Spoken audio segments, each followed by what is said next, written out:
with a client this year that has done $8.1 million in sales, and 1 million of that was from Google Ads. I'm not saying that this is going to replace your traffic and this is the place that you need to rely on all of your income from, because Facebook was majority of this $8.1 million.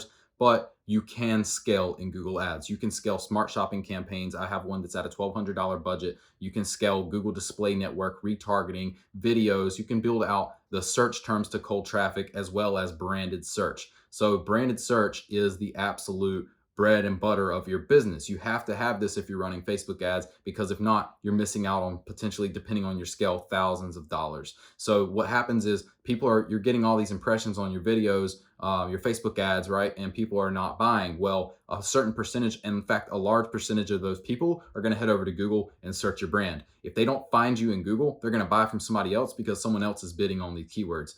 It's pretty much that way in Ecom now. Like, it's really saturated in almost every niche. So the chances of this person buying from you that you actually paid to show them the product is slim to none if you don't have a presence in Google. So moving forward, I'm just going to give you a quick overview. It's currently Christmas Eve, by the way, 2019. So we are wrapping up the year, and I'm getting ready to go eat with my family. But I'm going to hop in the computer and show you real quick a couple of things that I've done to successfully bring in over $1 million for this client. So it's actually a few hours later. It's about 11 p.m. Christmas Eve. So I went and did Christmas with my family and then came back. So always grateful for time to unwind and see family. So anyway, here in the Google Ads account, I'm going to show you 5 different types of campaigns that are very important for you to go ahead and set up once you create your Google Ads account for your business. One is going to be a branded search campaign. I made a whole video on this, so this will just be a quick run through and just an explanation of what that is from a 30,000 foot view.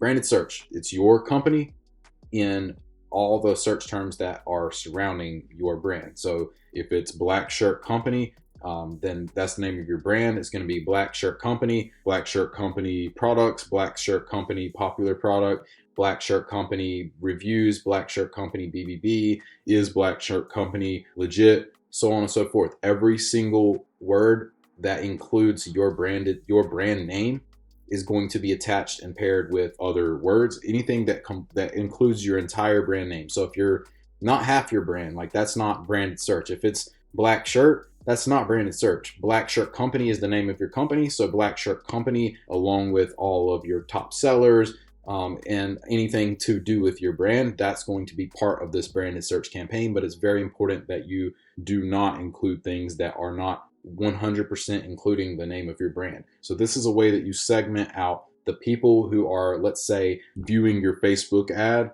but not buying, or perhaps going to your website but not converting, and later heading over to Google and trying to find your brand by searching anything long tail or standard with your brand name included in that search query. So second is going to be retargeting, or RLSA, search campaigns. So this is another branded search, but you're further segmenting by creating an entirely new campaign that's called an RLSA, which means remarketing list for search ads. This is a retargeting search campaign so that you can see how many people, one, are like already been to your website and now searching your campaign or searching for your company. And also it's a good way to be able to guarantee essentially that you have absolute top impression share around the keywords that you're bidding on for the people who have already engaged with your business. So rather than relying on, let's say you have an 80% absolute top impression share for the keywords you're bidding on, which would be really good. That would mean that you've kind of solidified your brand in Google for some time now. So you're getting like 80 to 90 or 90 and above absolute top impression share. That number basically means that you're getting to the top of search results for just about everybody who is entering in the search terms and the keywords that you're bidding on.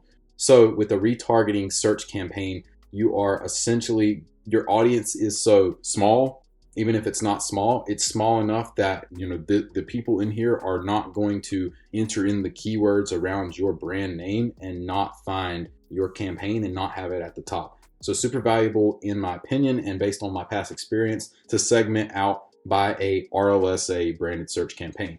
Now, I'm not going to go into how to create both of those, nor am I going to go into how to create the third one, which is going to be just a cold traffic search campaign. I'm just going to show you very quickly, to keep it simple and fast, how to create a search campaign, which I've already covered in a branded search only video, which will go more in depth. So I'm going to breeze through and show you, but the three that I'm talking about here all are created exactly the same, so it's not going to be difficult for you to understand. Number 4 is going to be smart campaigns and shopping campaigns all in one. So I say that because you have shopping campaigns, they're very easy to create once you have your Google Shopping or your shopping feed connected to Google Analytics and Google Ads through merchants.google.com. Once you have that tied to your store and feeding over to Google Ads, you'll be able to put all of your products or your top sellers into a campaign, and I'm going to show you how to do that. Very simple. And then beyond that, you have smart shopping, smart display, and smart as a whole. So there's a smart campaign, and what that is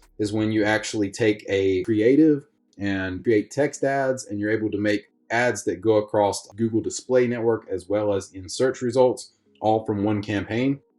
And the best part is you don't actually do anything. It's like give it to Google, set it and forget it, and then Google will put it where it needs to go. So smart campaigns of all kinds have proven to be very profitable because Google is taking all of its millions of data points and actually deciding, all right, this is where this ad needs to go in order to have the most likelihood of getting a conversion.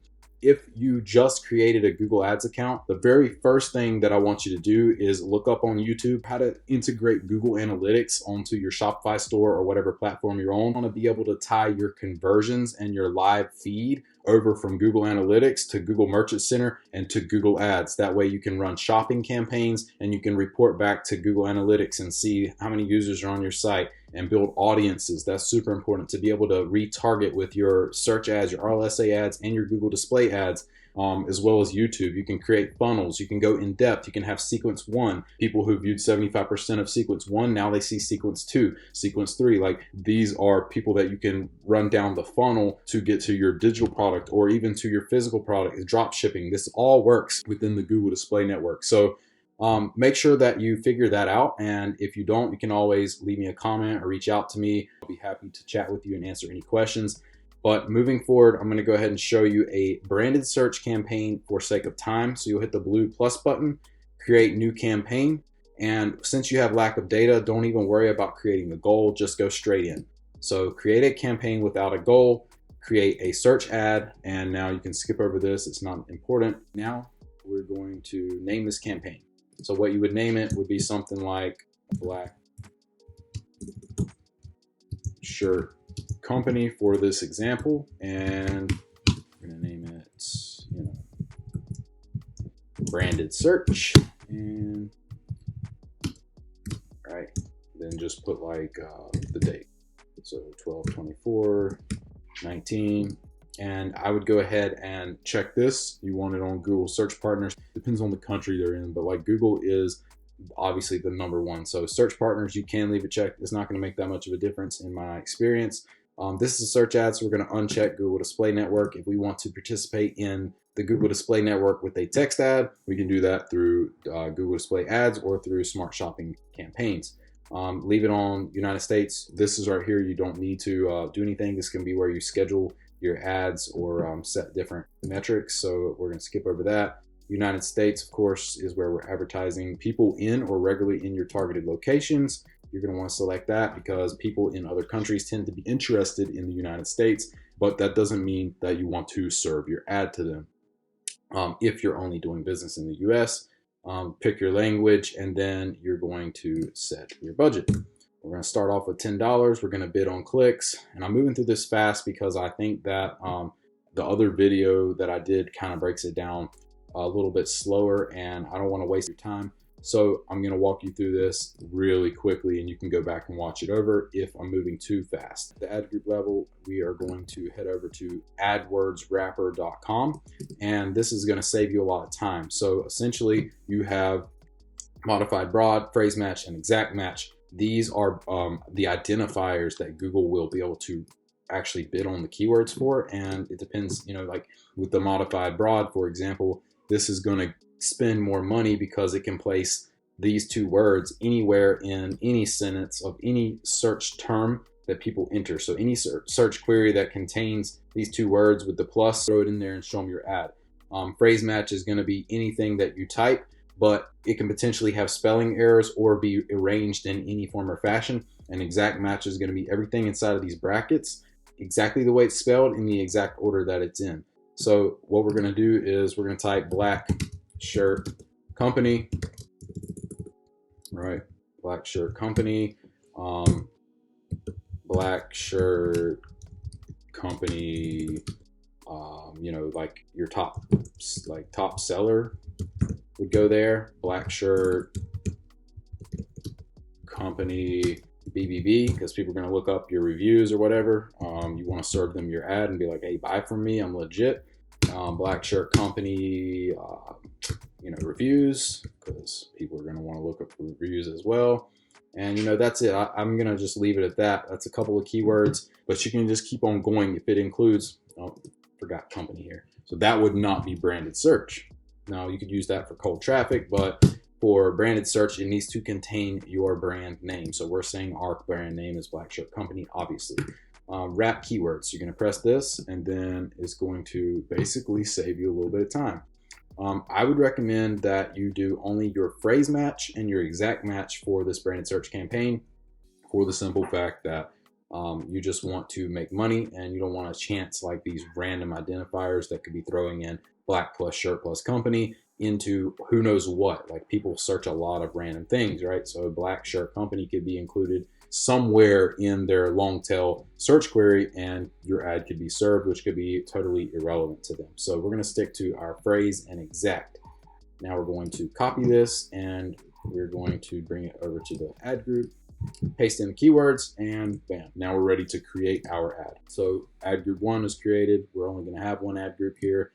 I would recommend that you segment it out, by the way. So if you want to do a broad match, or I mean a phrase match and an exact match, black shirt company, and make that the black shirt company ad group to segment away, so that if you have other long tail keywords, they can be segmented by what they're actually pertaining to, rather than mixing them in with the, like, literally the name of your company in its own ad group. So isolate it in that way. Here you're going to put, you know,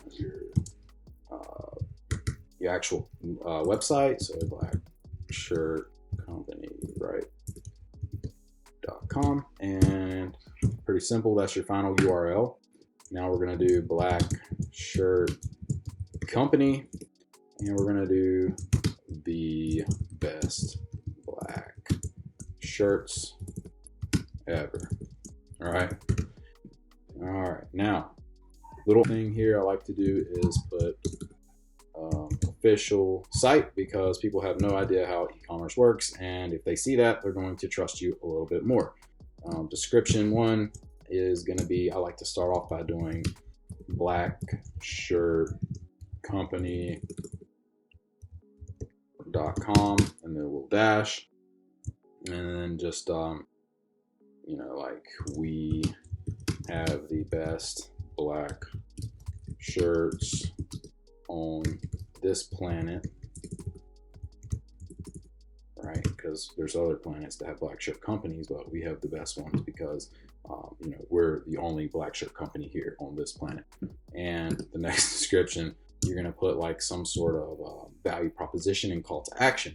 So here we're going to put use code best 30 for 30% off.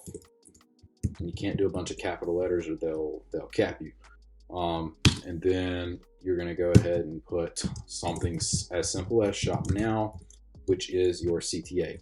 Now, if you look over here, you have a completed ad. This is a preview. So black shirt company, you got headline 1 and 2. By the way, you can put headline 3 if it wasn't apparent, but like, I just don't, because it doesn't look so clean. Like, if you put it right here, then it's just kind of like, duh, it's just not very pretty.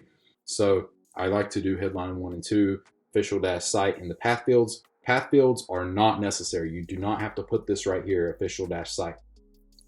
I just like to put something there to kind of solidify, like, hey, this is the site. This is not the fake site. Like, this is the real black shirt company. We have this discount that we're running, and then we tell them what to do. We don't want them to shop later. We're going to go ahead and get them to shop now. So once you create this ad, you're done. It's going to go under a review process, and it will start serving for the keywords that you're bidding on. Now, this is going to be the same for, like I said, all 3 types of search campaigns. So I'm not going to do this over again. but I will show you that number 2, which is a RLSA, remarketing list for search ads campaign. You're going to go ahead and hit the blue plus button. You're going to, actually we got to go back to our campaign level, or we're just going to be adding a new ad group here. So we'll go completely out, leave, we'll hit all campaigns up here, and now we'll click the campaign level, click the blue plus button again, and new campaign.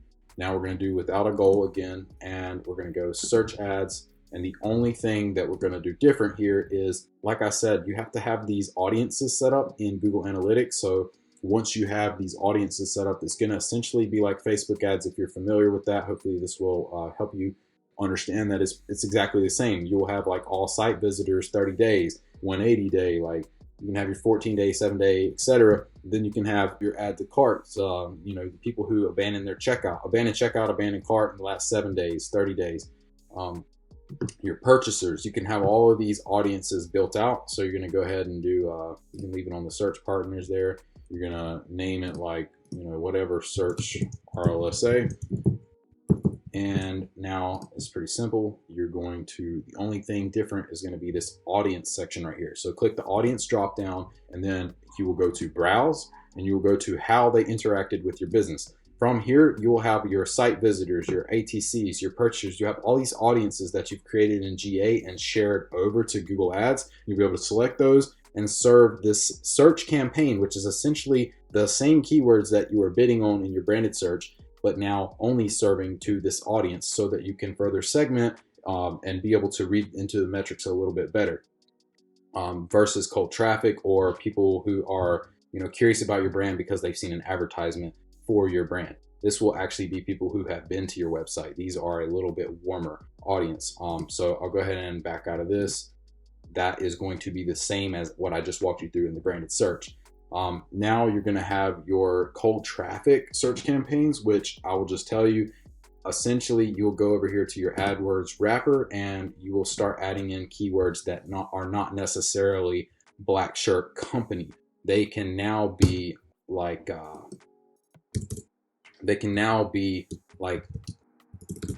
the best black shirt money can buy, right? So that's a long tail, not a keyword, but a search term, which is, there's a difference, right? So the keywords that you bid on, it could actually be like, the keywords that you're bidding on could be this, the black shirt, broad match, and it could be actually now populating it for the search query like this. Oops. It could be now populating for this, that money can buy. So if that makes sense, like a broad match identifier would take the black shirt and it would also put the black shirt in the search query, the thing that the customer literally is typing into Google. It could take that broad match and turn it into this search term here. Now, you know, it could be like just black shirt. So like someone's looking for a black shirt. Well, we have black shirts, so we're going to go ahead and bid on that keyword. You know, it could be like blue shirts that look black, right? So like these are going to be cold traffic search terms that you think are extremely relevant to your business, but potentially like this is bidding on something that may not work out.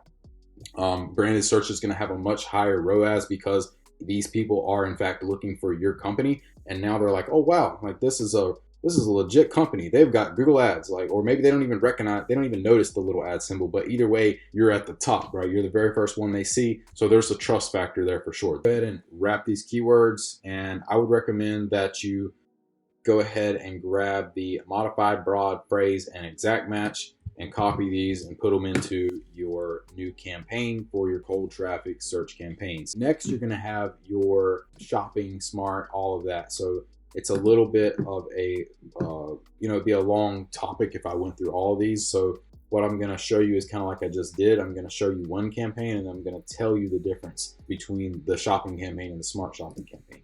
So new campaign, on the campaign level here, we're going to do no goal and we're going to select shopping. So if you will see right here, I'm going to have this blurred out for obvious reasons, but right here you would have your drop down for your actual account. Product feed, and then you would be able to select smart shopping campaign or standard shopping campaign. So when you go to create a shopping campaign, this is where you actually determine what kind of campaign this is going to be. So we're going to go with standard shopping, and then we're going to hit continue. Now we're going to name it standard shopping test or whatever. Bidding, manual, you can do maximize clicks, because the thing is, you don't know what you're going to pay for a click for a new shopping campaign. So you really just want to get clicks. And most of the time, these clicks are not going to be outrageous anyway. So, I mean, Google Shopping is kind of underutilized. So I wouldn't worry about that. I wouldn't be fearful of that. Just set your budget right and then go ahead. Or you can actually go ahead and do a maximum CPC. I normally don't, because in my experience, you just want to get a feel for what your cost per click is going to be. You can set a $10 budget. Worst case, you're losing $10. Probably not, in my experience. Actually, I take that back. You might lose that $10. But typically, if you let this thing run for about 7 days, you're not going to continue losing that $10. That $10 will eventually need to be scaled, because Google will figure out through crawling your website and finding out how these, through the data points that they're collecting, how the users are interacting, and will better serve your ad. Because there's literally no keywords, there's nothing here that you're doing. You're just popping this ad up, and then Google's taking it from there. And this is a standard campaign. It's not even a smart campaign. Campaign priority. Low is only recommended if you have one shopping campaign, so high priority is going to be your best bet for multiple shopping campaigns. And you're going to go ahead and uncheck these if you would like. I usually do for standard shopping. I don't want to include it anywhere, even in the search partners, because it just seems that might potentially damper the conversion rate. So we're going to do business here in the United States for this example, and save and continue. And now the only thing left to do is name your ad group. So we're going to name a test and save. Now we are left with all products. Now from here, if you leave this alone, it's going to start serving all of the products that are in your feed. If you would like to further segment this, let's say that you named your ad group like the name of your top selling product, you would simply click this little plus button right here and add subdivision. Once you add a subdivision, you're going to drop down right here and go to item ID. And once you go to item ID, you'll actually be able to search the name of the product exactly the way that it is in your storefront. You'll be able to search it and then just click the little check, and then it'll pop it into the campaign, and you can click continue to edit bid. So once you add in the product, the only thing left to do is to hit this little blue button here, or green button. Sorry, I'm tired. And click exclude. Now, once you click exclude, your all products feed will be excluded from this campaign and from this ad group, not the campaign. So then the only thing that's going to serve, you'll have another green dot down here that's going to be like the specific product that you added. It's the only thing inside of this ad group that will actually be served in the ad. So now all products is excluded and you're 100% done. So now the only thing different is whenever you go to create a new shopping campaign, you're going to select smart shopping if you want to make a smart shopping campaign. There's really no use in me even showing you that right now. Basically what would happen is you'll click smart shopping campaign, you'll go through the campaign setup process exactly like we just did, and then you're going to be able to add in creatives. Those creatives, it'll tell you the dimensions. I think it's 915, 479. You will actually be able to put in like banner images that maybe display your top selling products. So like 3 top selling products and a logo. And then you're going to be able to pair that with multiple headlines and multiple descriptions. And then you're actually going to be able to add in either all products, a custom product set, or a dynamic product feed. So that's super valuable because these ads will serve as both retargeting ads as well as cold traffic ads when they think there's likely to be a conversion throughout the Google Display Network as well as the shopping feed. Dynamic product feed, you know what that is more than likely, but if not, I'll explain. It's going to take all the products that people have previously visited on your website, and it's going to display those underneath the creative or underneath the text. So it's going to find out what's optimal and is going to mix and match text, headlines, descriptions, and creatives or product sets and display it to the users. So a lot of times you'll see these on the websites that they're visiting, whatever that may be, as long as they participate in Google AdSense and the Google Display Network, or it can be on the sides of YouTube while they're watching the video. So next you're going to have your just smart campaigns in general. So I've covered smart shopping and standard shopping, and then smart campaigns. So if you go to smart campaigns, you go ahead and create a campaign, new campaign, and we're going to go to smart. Now, this is going to create text and image ads that show on Google, Google Maps, and across the web and take advantage of minimal hands-on ad management. Like I said, the Smart Campaign is kind of a set it and forget it type campaign. It's going to allow Google to mix and match and do whatever they think is most likely to get you that money. So now we continue, and so we go visits to your storefront. So now it's going to ask us where we're located, set up a radius around your business. We don't want to set up a radius around our business, so I think we can just do specific areas in the country. We can. So we're just going to hit US and click next. Now, which language? We want to do English. Business category, we do clothing because we are the best black shirt company out there on the planet. What specific services? We got black shirts. Click next. Test account headline. So now we're just going to do like black shirt company headline 2. Fun, affordable fashion. Nope. The planet. So we built a search ad here with our Smart Campaign, and we can hit next. Now we don't need a phone number. We're going to go next again. Set our budget. It's going to recommend a budget. Sure, $8 a day. Okay, so now the Smart Campaign has been created, and you can see that it looks a little different than a shopping campaign or a normal campaign, and that's because there's multiple types of creatives in here. So it gives you these big windows to look at. You have your text ad over here that you gave it. You have your impressions, clicks, amount spent here. It's big dashboard. Search phrases. So what's going to happen here is it's going to start populating search phrases that it has showed your ad for. And if your ad is profitable, then a lot of these search phrases, maybe you should take these and implement them into a cold traffic search campaign, because Google realized something that you weren't capable of. Your budget over here, products or services, you have location, and then images. So you're actually going to be able to enter in creatives right here, and this is going to further expand the way that Google is able to serve your ads. So guys, that's pretty much it. I know that I was moving fast, but I think that if you're watching this, you hopefully got a lot of value out of it. I think that Google search is something that should be essential for you to have in your business. If you guys want to see more videos like this, let me know. I don't know yet if I'm going to continue doing all the Google in-depth videos or what, because I just don't know what the market is. But I do think that we're moving in that direction where people are going to eventually start soon realizing that Google is a big opportunity they're missing out on. It's not the old way of doing things. It's not old school. Google has made me a lot of money as well as my clients. So guys, thank you very much for watching this video. Please subscribe, hit that like button, leave a comment if you have questions, and Merry Christmas.